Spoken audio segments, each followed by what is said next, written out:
नौकरों के घर में नोटों का पहाड़ मिल रहा है। महा अगाड़ी के रूप में महा अनाड़ी गठबंधन, कांग्रेस के सांसद के घर में नोटों का पहाड़ के मोर्चा और कांग्रेस के नेताओं ने डकैती डालने का काम किया। मैं दीपक कुमार, आप देख रहे हैं न्यूज 20 सबसे तेज खबर।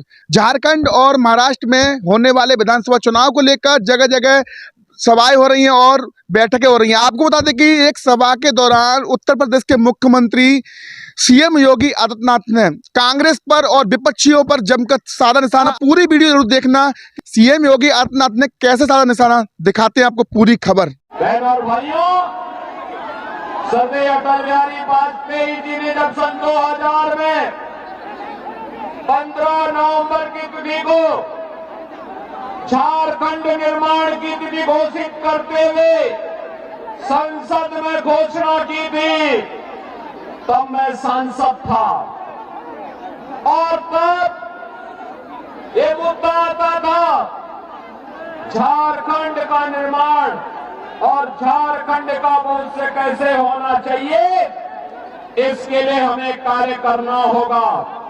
और बहनों और भाइयों, मुझे ये कहते हुए कि जो सपना अटल जी ने देखा था, उस सपने को झारखंड मुक्ति मोर्चा, कांग्रेस और आरजेडी ने उस सपने को पानी फेरने का काम किया है।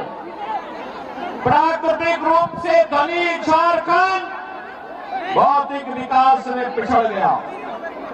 प्राकृतिक रूप से संसाधनों का भरपूर, लेकिन यहाँ का व्यक्ति गरीब का गरीब रह गया। कारण है उसे शासन की योजना से वंचित किया गया, विकास से वंचित किया गया। यहाँ पर नागरिक, यहाँ का जनता जनार्दन गरीब है, लेकिन झारखंड मुक्ति मोर्चा के मंत्री आलमगीर के घर में नोटों का पहाड़ मिल रहा है। उसके नौकरों के घर में नोटों का पहाड़ मिल रहा है। कांग्रेस के सांसद के घर में नोटों का पहाड़ मिल रहा है। बहनों और भाइयों, क्या ये पैसा कांग्रेस का था क्या? क्या ये पैसा झारखंड मुक्ति मोर्चा का था क्या? और क्या ये पैसा आरजेडी का था क्या?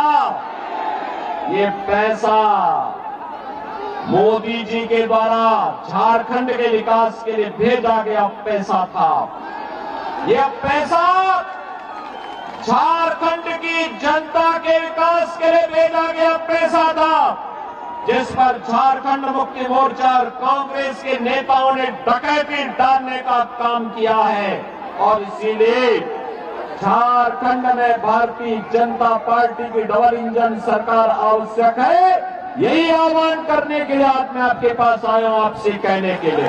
एक तरफ भारत को जोड़ने वाली ताकतें महायुति गठबंधन के साथ, एक भारत श्रेष्ठ भारत के रूप में, और दूसरी ओर महा अगाड़ी के रूप में महा अनाड़ी गठबंधन।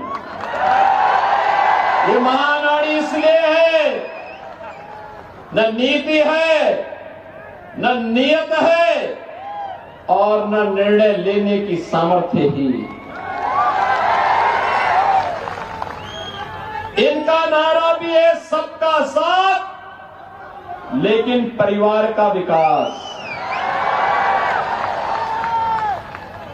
एकजुट होकर के कांग्रेस के उस खानदानी सामंती परिवार का विकास करना जो भारत के हित के बारे में कभी नहीं सोच पाया। याद करिए भारत के विभाजन की त्रासदी। बहनों और भाइयों, कांग्रेस का नेतृत्व 1947 में चाहता सत्ता की लोलुपता नहीं होती, भारत का विभाजन कभी नहीं होता, कभी नहीं होता। निर्दोष लाखों हिंदू नहीं काटे गए होते।